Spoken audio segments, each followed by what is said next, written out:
Sardar Singh convent college की online कक्षा में कक्षा 10 के विद्यार्थियों का एक बार फिर से स्वागत है।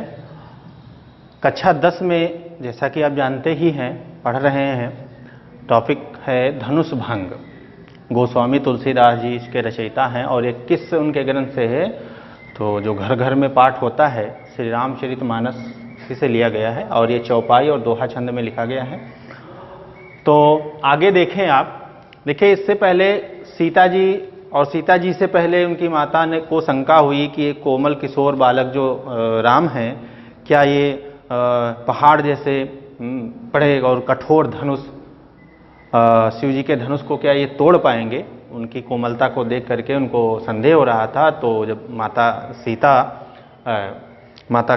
सीता की जो माता हैं, जब उनको संदेह हुआ तो उनकी सखी ने उनको विभिन्न प्रकार के उदाहरण दे करके उनकी शंका का समाधान किया। फिर सीता जी को भी वही संदेह हुआ, लेकिन चूंकि मन से सीता जी उनको चाहती थी कि यही हमारे वर बने, यही हमारे दूल्हा बने, तो उनके अंदर समस्या। लेकिन आप ये जानते हैं कि जो दुल्हन होती है वो कभी भी अपनी बात कह नहीं पाती है, लज्जा के कारण। तो वो मन ही मन सोच रही हैं, मन ही मन देवताओं को मना रही हैं कि हे गणेश गोसाई, हे देवताओं, हे शंकर भगवान। यहाँ तक कि निर्जीव वस्तु जो धनुष है उनको भी, उससे भी प्रार्थना की कि आप हल्के हो जाइए, जिससे रामचंद्र जी ये धनुष को तोड़ लें, उठा लें और उससे मेरा विवाह इनके साथ हो जाए। तो ये विभिन्न प्रकार की बातें आपने पढ़ी इससे पहले। अब देखिए लज्जा के कारण क्या होता है। लज्जा, उसको थोड़ा रूपक अलंकार के माध्यम से प्रकट करने का प्रयास किया। रूपक अलंकार के कारण ही ये जो काव्य थोड़ा सा कठिन है, लेकिन फिर भी हम आपको समझाने का पूर्ण प्रयास करेंगे। देखिए क्या कह रहे हैं गोस्वामी तुलसीदास जी कि गिरा अलिन मुख पंकज रोकी, प्रगट न लाज निशा अवलोकी, लोचन जल रह लोचन कोना, जैसे परम कृपन कर सोना। तो सीता जी अपनी बात प्रकट करना चाहती हैं, लेकिन कुछ लज्जावश कुछ कह नहीं पा रही। उसी को रूपक के माध्यम से गोस्वामी तुलसीदास जी लिख रहे हैं कि गिरा अलिन, अलिन माने होता है भ्रमर, भौरा। गिरा माने वाणी, तो वाणी रूपी भौरा। मुख पंकज, मुख रूपी कमल या कमल रूपी मुख रोकी, रोक रखा है। यानी वाणी रूपी भ्रमर को समझने का प्रयास करना। पहली लाइन थोड़ा सा कठिन है। वाणी रूपी भ्रमर को कमल रूपी मुख ने रोक रखा है।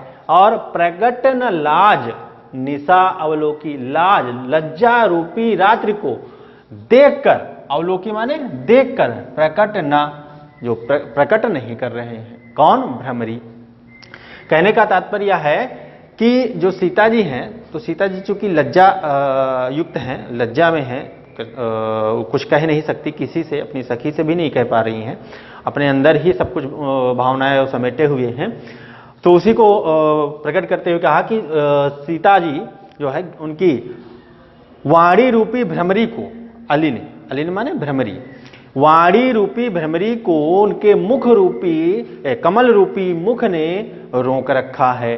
और लज्जा रूपी रात्रि जो है कि को देख करके जो उनकी वह भ्रमरी है वो अपने आप को प्रकट नहीं कर रही है। लज्जा रूपी रात्रि को देख करके भ्रमरी अपने आप को प्रकट नहीं कर रही है, निकल नहीं रही है। तात्पर्य आप जानते हैं, ऐसे समझिए, आप ये जानते हैं कि भ्रमरी कहें या भ्रमर कहें, ठीक है, वो रात्रि काल में शाम के समय तक जब रस चूसती रहती है कमल का, तो कमल जो है सूर्य के साथ उदित होता, सूर्य के साथ खिल जाता है और सूर्य के साथ ही वो धीरे धीरे करके अपनी पंखुड़ियां सिमेट लेता है, अस्त हो जाता है। तो जैसे सूर्य अस्त होता है कमल की पंखुड़ियां बंद हो जाती हैं। लेकिन भ्रमरी या भौरा उसी के अंदर रहता है। क्यों? वो उसको ये लगता है कि ऐसा ना हो कि हमारे निकलने से जिस कमल का हमने रसपान किया है वो टूट जाए। तो रात्रि व्यतीत करने का, रात्रि बीत जाएगी, ठीक, और सुबह होगी तो मैं इससे निकल जाऊंगा या निकल जाऊंगी। अगर भ्रमरी है तो निकल जाऊंगी, अगर भ्रमर है तो निकल जाऊंगा, तो निकल जाऊंगा। इस वजह से जो भ्रमर है या भ्रमरी है वो कमल को तोड़ता नहीं है, निकलता नहीं है। तो इसी बात को इन्होंने लेकर के कहा कि उसको बना दिया, इनकी वाणी को, वो बोल नहीं पा रही हैं राम के प्रति उनके अंदर बहुत प्रेम है, लेकिन संदेह भी है, और जो जो भावनाएं हैं उसको वो बोल नहीं पा रही हैं, तो उसको क्या बना दिया, अलीन बना दिया। तो सीता जी की वाणी रूपी भ्रमरी को उनके कमल रूपी मुख ने रोक रखा है, और रात्रि रूपी जो लज्जा रूपी रात्रि है उसको देख करके वह भ्रमरी अपने आप को प्रकट नहीं कर रही, अर्थात सीता जी अत्यधिक लज्जा के कारण अपने मुख से कुछ बोलना चाहती हैं लेकिन कुछ बोल नहीं पा रही। लोचन जल रह लोचन कोना जैसे परम कृपन कर सोना, और उनके नेत्रों से बार बार वो भावनाएं जब उमड़ रही हैं अंदर, तो उनके नेत्रों से बार बार आंसू प्रवाहित होना चाहते हैं, निकलना चाहते हैं, लेकिन निकल नहीं पा रहे हैं। उसी को कहा लोचन जल, लोचन का नेत्रों का जल, यानी नेत्रों का जल क्या, आंसू।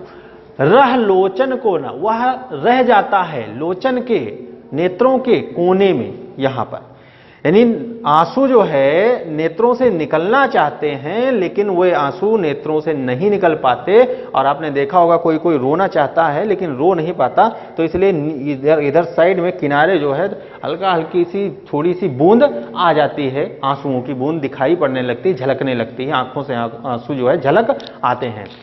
तो उदाहरण देखिए, दृष्टांत अलंकार है, ऊपर रूपक अलंकार है, इसमें दृष्टांत अलंकार है। कहा कि सीता जी के आंखों में बार बार आंसू छलछला आते हैं, लेकिन वे आंसू जो है उनके नेत्रों के जो आंसू हैं उनके नेत्रों के कोने में उसी प्रकार गड़े रह जाते हैं, उसी प्रकार समा जाते हैं जैसे कोई महाकंजूस का धन जो है, सोना जो है, वो किसी कोने में गड़ा रह जाता है, उसे कोई देख नहीं पाता, उसे कोई प्राप्त नहीं कर पाता। ठीक है, तो फिर से देख लें इस लाइन को कि सीता जी के आंखों से आंसू आ रहे हैं, छलछला आते हैं, और वे आंसू बाहर नहीं निकल पाते बल्कि वे आंसू उनके नेत्रों के कोने में उसी प्रकार ठहर जाते हैं जैसे किसी महाकंजूस का जो धन है वो घर के किसी कोने में ही गड़ा रह जा। परम कृपन, परम कृपन माने बहुत बड़ा कंजूस, और वो धन गाड़ देता। आप जानते हैं बहुत से लोग जो है पुराने लोग थे तो मटकी में या अन्य चीज़ों में लेकर के दीवार में या घर के किसी कोने में उसको गाड़ देते थे, तो वैसे ही उनके कोने में आ जाता है जल, तो उसको देख तो कोई नहीं पाता, छलछला आता है। तो उसी प्रकार है ये, जैसे महाकंजूस का धन घर के कोने में गड़ा रह जाता है। सकुची व्याकुलता बड़ी जानी धरि धीरज प्रतीत उर आनी। सकुची संकोच आ गया, व्याकुलता बड़ी व्याकुलता है। जब उन्होंने जाना, ज्ञान प्राप्त किया, समझ गई कि मेरे अंदर अत्यधिक उत्कंठा जागृत हो गई, अत्यधिक मैं व्याकुल हो रही हूं, तो जब ये बात वो समझ गई तो उनको संकोच हुआ कि अगर बहुत ज्यादा व्याकुल हो जाऊंगी तो रोने लगूंगी या अन्य कोई भावना प्रकट हो जाएगी और लोग जान जाएंगे कि मेरे अंदर क्या भावना है। इसलिए जैसे ही उन्होंने ये समझ लिया, जान लिया कि मेरे अंदर बहुत बड़ी व्याकुलता यानी बहुत ज्यादा मैं व्याकुल हो रही हूं, तो उनको संकोच आ गया। और फिर क्या हुआ, धैर्य धीरज प्रतीत उर आनी, और फिर उन्होंने अपने हृदय में धैर्य को धारण करके विश्वास को जागृत किया। प्रतीत उर आनी, अपने हृदय में विश्वास को, प्रतीत को यानी विश्वास को जागृत किया। धैर्य धीरज, धैर्य को धारण करके अपने हृदय में विश्वास जागृत किया।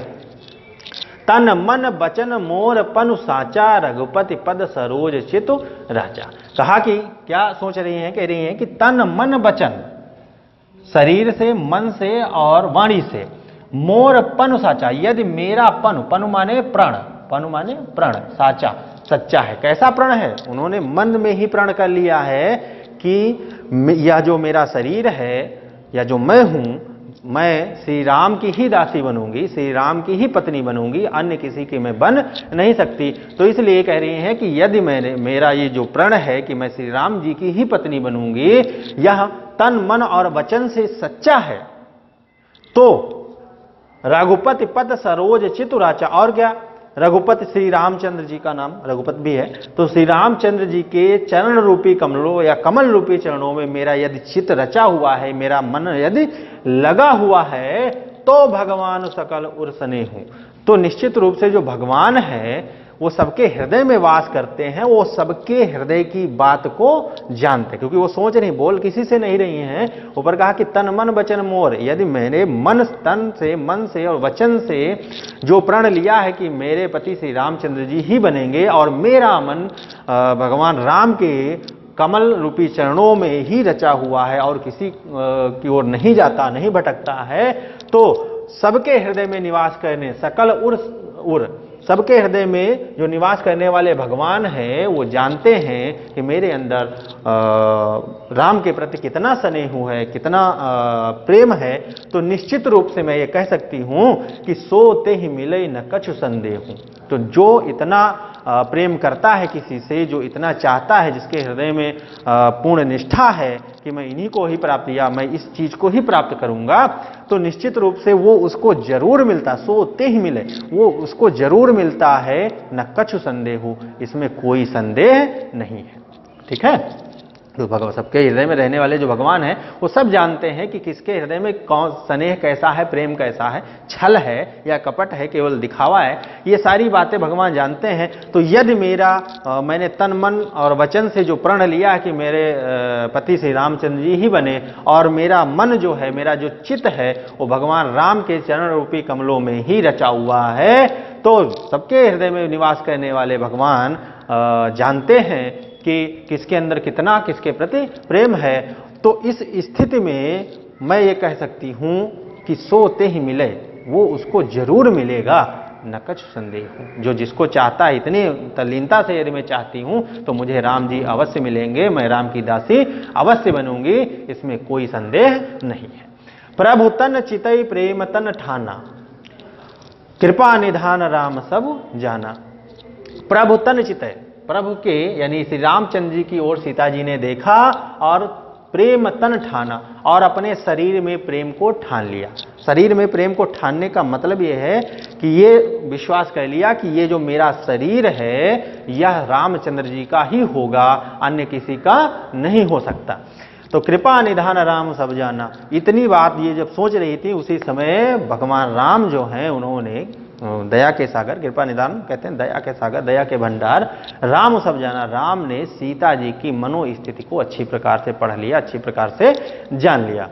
सियहि बिलो की तकेउ धनु कैसे, चितौ गरुड़ लघु व्यालहि, जैसे यहां भी दृष्टांत अलंकार का प्रयोग किया कि सियहि बिलो की तकेउ धनु कैसे, सीता जी को देखने के पश्चात तकेउ धनु कैसे, उस धन को, उस शिव जी के धनुष को तकेउ ताका, देखा, कैसे, किस प्रकार से, यानी उसी प्रकार से देखा जैसे चितवर गरुड़ लघु व्यालय, जैसे गरुड़ भगवान छोटे से सांप को देखते हैं। पहले श्री रामचंद्र जी ने सिंह विलोक सीता जी को देखा और सीता जी को देखने के पश्चात उन्होंने शिव जी के धनुष को इस प्रकार से, उसी प्रकार से देखा जिस प्रकार से जो गरुड़ भगवान है, गरुड़ माने गरुड़ भगवान छोटे, लघु व्यालय, व्यालय माने सांप, छोटे से सांप को देखते हैं। लखन लख्यो रघुवंश मणि ताक्यो हर को दंडु, पुलकी गात बोले बचन चरण चापे वनम भांडु।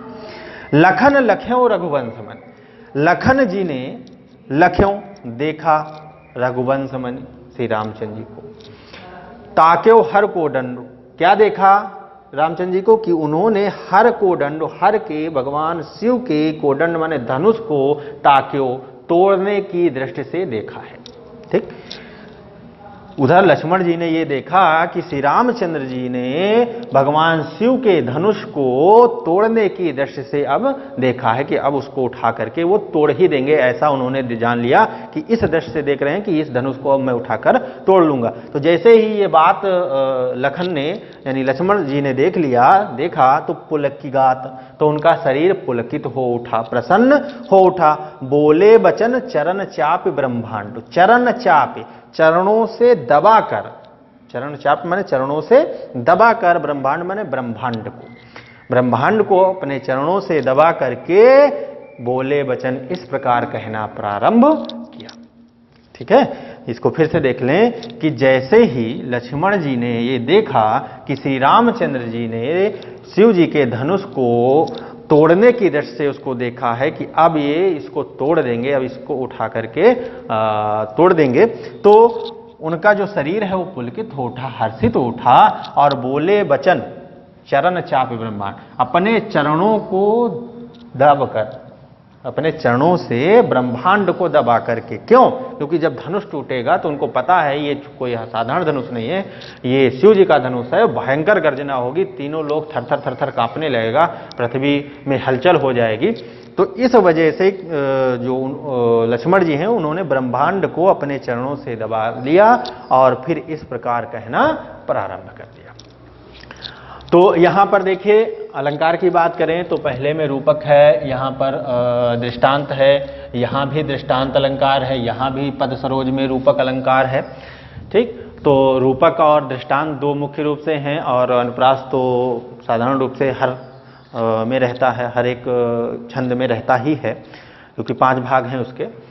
और अगर छंद की बात करें तो यहाँ से यहाँ तक आप देख रहे हैं ये चौपाई छंद है और ये दोहा, तो चौपाई और दोहा छंद है। और यहाँ चूंकि सीता जी के मन में प्रेम उमड़ रहा है तो कहीं ना कहीं ये श्रृंगार रस की भी अनुभूति हो रही है और शांत रस की भी अनुभूति इसमें दिखाई दे रही है। यहाँ जैसे है ये शांत रस इसमें दिखाई दे रहा है और भाषा आप जानते ही हैं अवधी भाषा है। तो आज के लिए कक्षा 10 में इतना ही, धन्यवाद।